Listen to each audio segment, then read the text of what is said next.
And good morning, good morning, good morning. Welcome to this June 9th edition of Makers and Movers podcast. I'm your host, Todd. How are you doing today? Today's topic comes from a conversation late last night. It's scheduled. We've talked about it before, but don't take this wrong. I didn't feel like spending, it was late last night. And I said, let me revisit the topic tomorrow on tomorrow's show because somebody had a show this weekend and it was a bomb. So topic today is nobody showed up. Now what? How to salvage that slow vendor event because, things happen and that's what we don't want to happen. You poured everything into it, your heart, your soul, your tears, fingertips, everything into prepping for that event, only to watch those tumbleweeds just blow through your booth.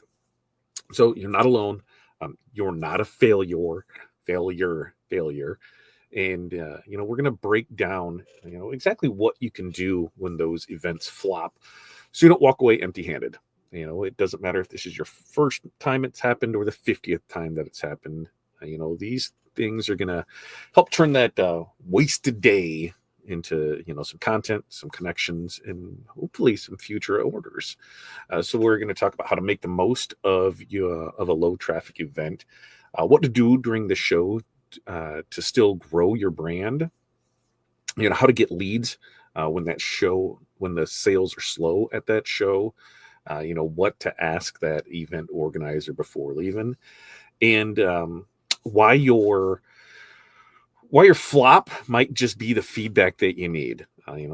So going through this, we're gonna have some real honest and thoughtful things, I believe, going into this. We want to make sure that you bounce back smarter, not just sulk and pack up and not do it again. So first question I'm going to ask you is, have you ever had a bad event? What did you learn? And what would you do differently? So answer those in the questions. Now, if this is your first time or long time here, this is what I need to know from you: who you are, where you're from, what's in your cup, what the weather is like in your area. And then I need 5 things. What are 5 things that you are going to accomplish today? And everybody that's live, go hit that like button wherever it is. Go leave comments. Make sure to like the video, share the video, comment on the video. Do all that. It helps push the algorithm and helps keep the lights and mics on. So we really do appreciate that. Now with that, let's check in. Renee, a good morning to you. Or wait, it was up there. One more. Morning from Chicago. 62 on the way to 78 in Chicagoland. A water in the bottle and coffee in the cup. 5 things. Follow up with a file. Follow up with a client's file. Cut vinyl, training research on new material. Ooh, what kind of new material, Renee? I'd love to hear that. Now people are joining in. It's my process this morning is I'm going to get better at scheduling these out. So this morning I did that. I'm going through it. And I'm working towards that. So we'll have Monday, Wednesday, Friday scheduled up. Those will be by at least the Monday morning of, but I'm shooting for the Sunday of, preferably the Friday before the following week. Make sure the emails go out with links, make sure that all the stuff is there that can get it. And it's a new thing that we're working on this week to just make sure that content is scheduled out there and we're not rushing here. But it's Monday, and this is why I run into it, because the orders that came in over the weekend, things that happened over the weekend, I needed to, I'd take care of those first, and then all of a sudden it's like, oh crap, here we are with this. So yeah, I need to get better at that, especially on Mondays. And Barb, good morning, North Central Minnesota, 52. Chance of rain. We had some chances of rain over the weekend, and it was a little wonky. Water in the cup. I tried griddling breakfast yesterday morning. The wind was not agreeing with those burners at all, no matter what I did, so I had to bring it inside. 5 things: quotes, prep, embroidery job, DTF maintenance, zipper inventory. Oh, that's a new one. Cut HTV. Oh, what kind of HTV you cutting there, Barb? Hi, Barb from Renee. Hi, Renee, back from Barb. Connie's checking in. Hi, Barb and Renee. Good morning, Connie from Renee. Hi, Connie from Barb. Jerry, morning. Hi, Renee. Barb, Todd, Connie, and all. Or Barb, I got it. Hi, Jerry from Barb. Hello, Jerry. Connie's got 62 and cloudy in Yorkville, Illinois.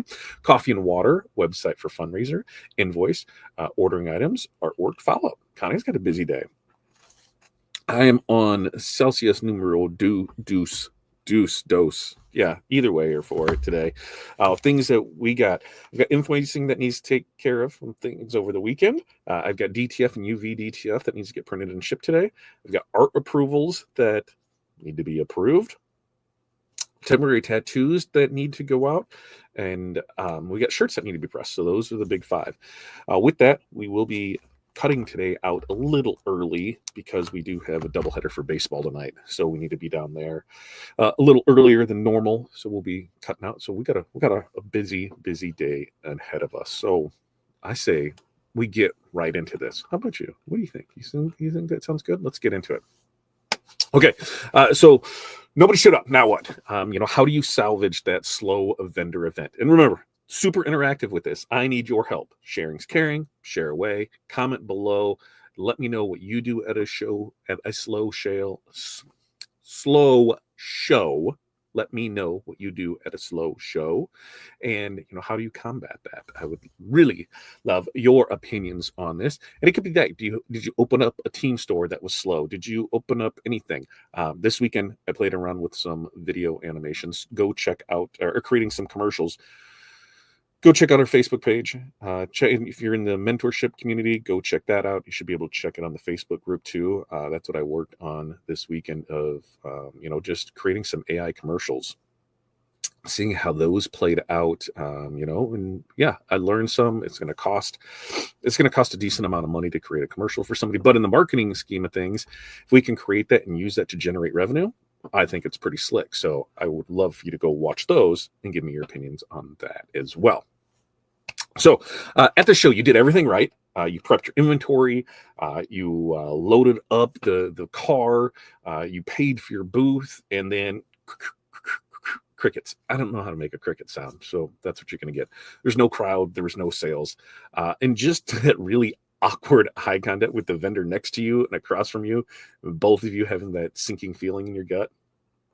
Now, if you've ever had a vendor event flop, or you're scared that it will, hopefully you'll get something from this talk, because I think it's for you.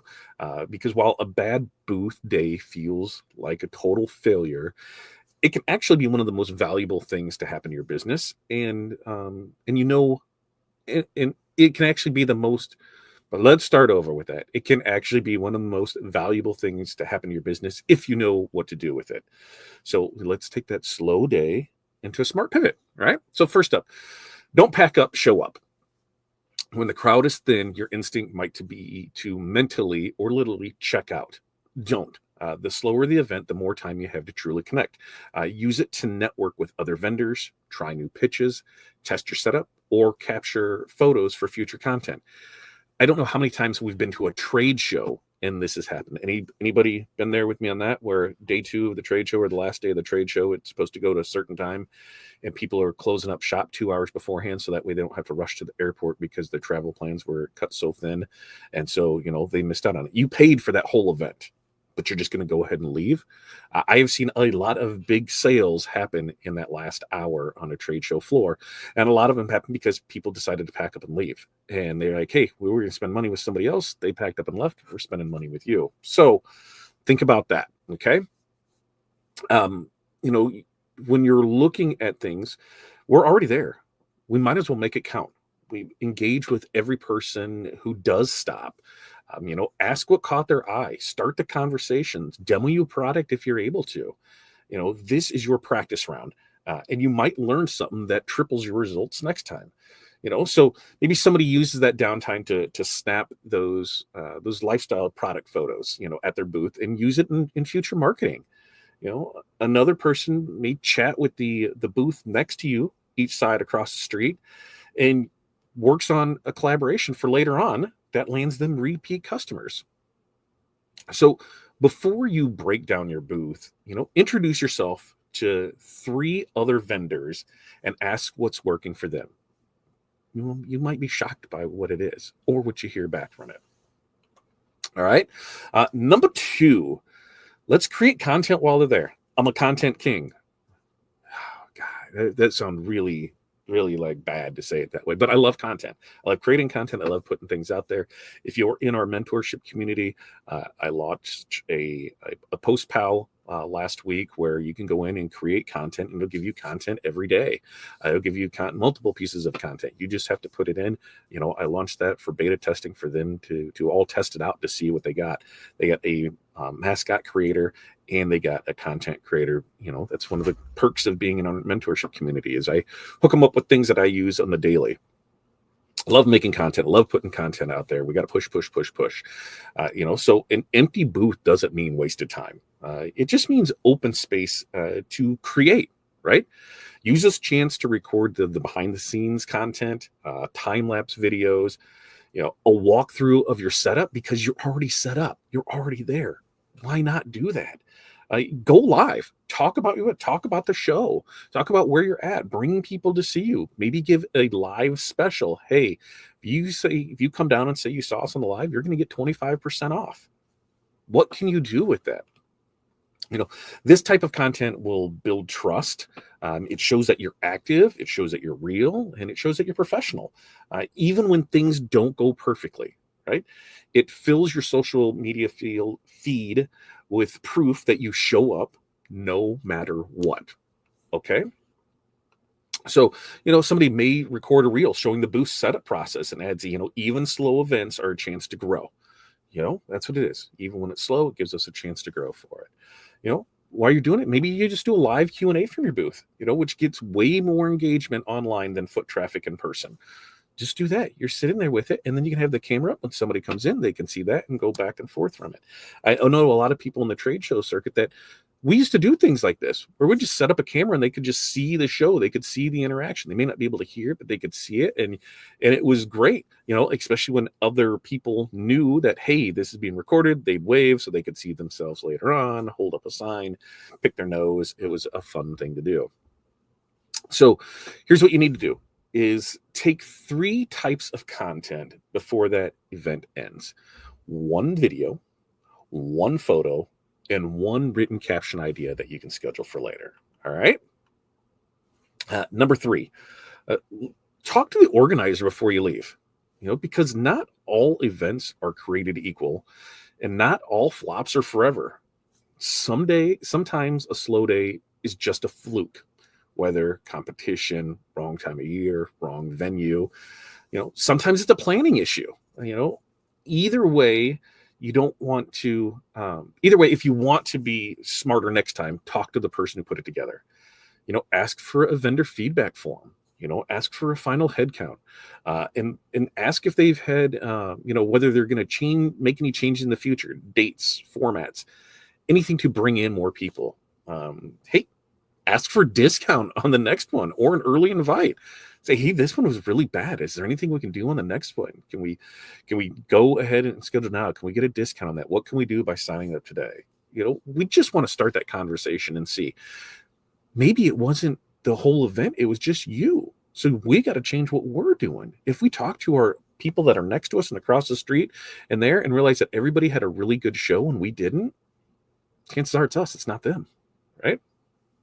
So, share when you're doing this, you're going to share that honest, kind feedback, because when you do that, you will get invited to higher traffic shows later in the season. How does that work? A lot of these people run the same circles. If you're a troubled, how can I put this? If you're somebody who, is a constant problem to vendors or to show promoters, probably aren't going to recommend you to somebody else. If you're somebody that's a good steward of the show circuit, to your fellow, booth people, what is that? Your fellow vendors, and you do that, like, hey, they really bring the positive energy to this. They bring sales, they bring this, they bring that. Probably get turned on to things, right? So, you might even learn through this that, the low turnout was due to, a major event conflict. And now that you were not going to book that weekend again.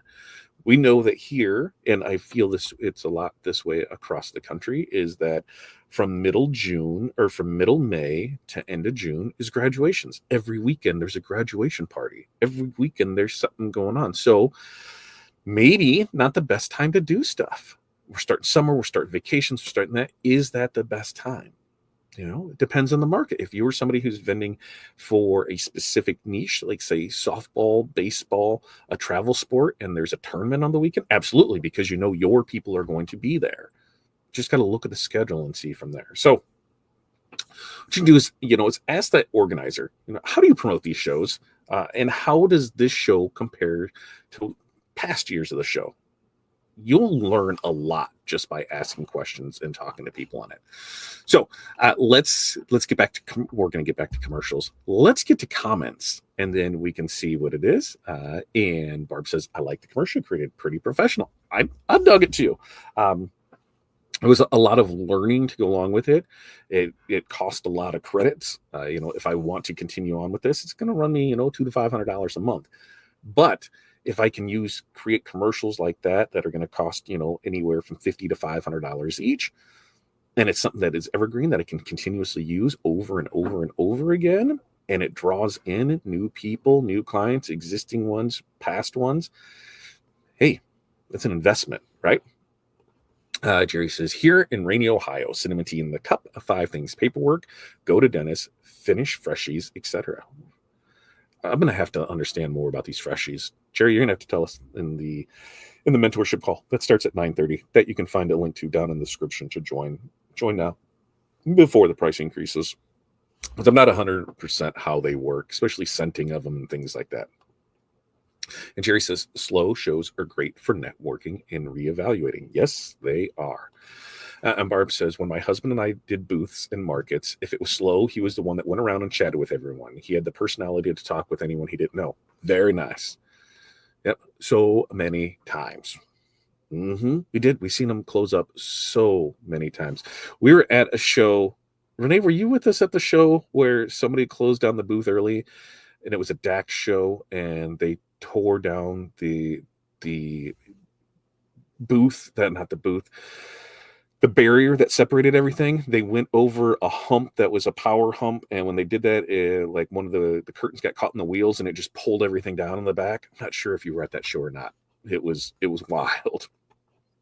Connie says, "I stayed till the bitter end." You paid for it, right?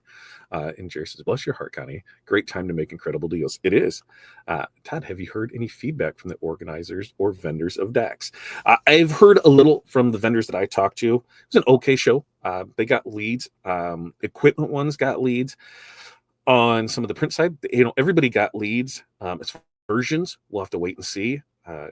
On a lot of those low ticket things, and by low ticket, I mean if you were a DTF transfer vendor where you're selling things that are $3 to $5, it's going to take a lot to recoup that. On some of the bigger ones, you sell a piece of equipment and you're selling supplies, it doesn't take much to get that back. So mixed reviews on it. There is overall it was a good thing from what I heard. A lot of people aren't sure if they would do it again, though, because of the location, because of travel to get there by adding on, the additional time for, airports and things like that, cost a hotel. There's factors in it. So we'll see what happens with it. I'm not 100% sure. Jerry liked your commercial a lot. Now, there was 2 of them. Did I post both of them? I think I posted both of them in the group. We created the commercial for Team Stores, but then I created a little, I think, SNL style skit. You have to let me know what you think of that one as well, because I had a good time making that one. All right. Tip number 4, let's capture those emails or future orders. Because you may not be making cash today, this weekend at this event, but you can still build those leads. You can offer a Gmail. You can offer a giveaway for email signups, right? You can take pre-orders. You can promote your website or next event. Get people to engage with you after the event. And that's when they've had time to really think about it. You were planting seeds for tomorrow's trees to provide shade, right? So I'm planting seeds today for the future tree. So don't let people walk by without giving them a no pressure way to stay in touch. Hey, you want to win something? I just need your email on this. That's what we're going to draw and give it away. Okay. No pressure. That's it. You want to win something? Do this. So fill out this form, scan this code, do what it is. We're going to draw it. And if you can either be present to win or we can ship it out to you. It just depends on the product. So that way you know what you're doing with it. And what do these look like? Well, hey, maybe a good one is, if especially if they're not going to have to be present to win, is offer a $25 gift card raffle for anybody who signs up for the email list. 10 people join, 2 order next week. Hey, you got 10 new contact informations and 2 sales out of it. Not bad. You know, maybe you can hand out business cards or postcards or flyers with a QR code, and promote that the code is valid 24 hours after the show closes, so it allows them to shop at home afterwards. Sometimes something as simple as, I didn't actually plan on coming here and carrying all this stuff around and doing this and that. Well, hey, you can order online and we'll give you the same show specials here, and we'll give you even a little discount on it. We'll keep that open for 24 hours after the show. So if you have a show that's Saturday and Sunday, it gives them to Monday to order for it. So this is a huge one. Always have some sort a lead capture option ready, even at the slow events. Have that ready. L events, lead capture, email signups, QR codes, pre-order forms. Have those ready to go for you. And number 5, 3 R's: review, refocus, regroup. All right. The best thing that you can do after a flop is learn from it. Look at what worked, look at what didn't work, and look at what you would do differently next time. All right. Was the traffic the issue? Was the product mix an issue? Did you promote ahead of time? Was your booth inviting and clear? That's why you take pictures of your pictures of your setup, take videos of your setup. As your setup, if you have a show this coming weekend, did you promote it all week long? Come see me at this show. Come do this. Come see me here. Here's the products that we have. Did you send out an email blast? Did you post, everywhere that you could to come see me here for it? Did you do that? When you take pictures and videos of your booth, you can go back and review those. How does it look from, somebody looking in? Do they know what you're selling? Do they know what you're doing? Does it look, like one cohesive unit, or does it look like the crazy bin at Big Lots? What does it look like? You want to make sure that we're doing everything we can to provide the best shopping experience for a customer. Because you don't want to spiral out of control. You don't want to just sit and stare off into space. Every bad event is just feedback in disguise, really. And the data that you collect is going to make your next event 10 times bigger. So maybe you realize, after looking at those pictures, stepping back, that your booth setup was cluttered. What is confusing? Nobody knew. It was all flat. There was no dimension. There was no shape. There was no personality to it. It looked like a flea market. It looked like a yard sale. Things were just stacked there. How can we make it more visually appealing? Look at those types of things. Does it look like a booth? Look at other people's booths. How are they set up? What do you like? What do you dislike? Does it feel like you? Are there things that draw people into it? Look at that. Track your stuff too. When you're going through these and you have your show set up for what you're doing all year long, here's your vendor shows with it. Hey, what did you do leading up to that show? What happened at the show? What was the follow-up? So here's what I did leading up to the show. Here's what happened at the show. And here's what I did the week after the show. What did you do? You'll learn what works and what doesn't work. You'll learn that you can be consistent with that outside of things out of your control. Weather, we can schedule a show, say, yep, we're going to do the show this weekend, and then it gets rained out, and that's a completely different thing. But when you're doing this consistently, you can see what works, what doesn't work. So here's what we can do is during that show, after the show, before, during, and after the show, right? Just take a couple minutes, journal, voice record, write down your honest thoughts on everything. Hey, this is what I did coming into the show. Was it a good spot to get to? Traffic, easy to unload. How was the setup with it? Was there anything that was missing? Was there anything I would do differently with it? Is there anything that I forgot? You know, during the show, are things going, even when it's busy, you can find those couple minutes. The show's going great. People are loving this product. People are loving that product. Not getting a big response on this. You're asking questions. You're putting those things down so that way you can come back to it. And then after the show, look, you know what your inventory is there, what sold well, what didn't sell well, what kind of feedback did you get? Ask those questions to yourself and then make sure that you're done. You know, hey, what surprised you? What would you do again? What would you skip? All of these things are going to help you create a better show for the next time. So before we wrap it up, let's see what else we got, if anything, in here. Jerry says, I find myself thirsting for more info every day so I can make my website and content better. Good for you, Jerry. Keep at it and keep doing it. So to wrap this up, a slow day doesn't mean, dead business. Bad shows happen. They just will.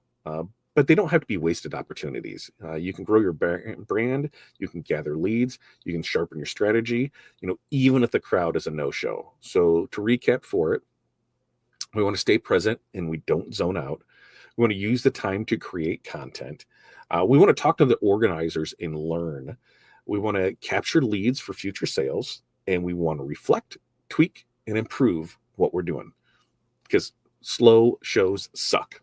But smart makers bounce back even stronger than before. Let me know your thoughts, comments, feelings on this as we go throughout the week. Let me find the next ones, the next topics that we got rolling through this on Wednesday's show. Nobody knows what you sell, so and it's costing you. So you've got great products, your quality is solid. People say they love your work, but sales are slow and posts aren't converting, and your website isn't getting clicks. So that's what we're going to talk about on Wednesday. And then come Friday show, we're going to be talking about doing too much. How to know what to drop and when to double down on something. So we got those shows lined up for you. Make sure to like and subscribe and share. Make sure if you're watching on the replay, put Team Replay in the comments, ask all of your stuff there, because it really helps the page out and helps the expansion from things. We have our mentorship community call that is starting in a half an hour. Like I said, you can sign up below for that. And with that, everybody have a great, amazing day. We do this every Monday, Wednesday, Friday, 8:30 a.m. Central Standard Time. So until next time, peace, love, press on. We will see you then.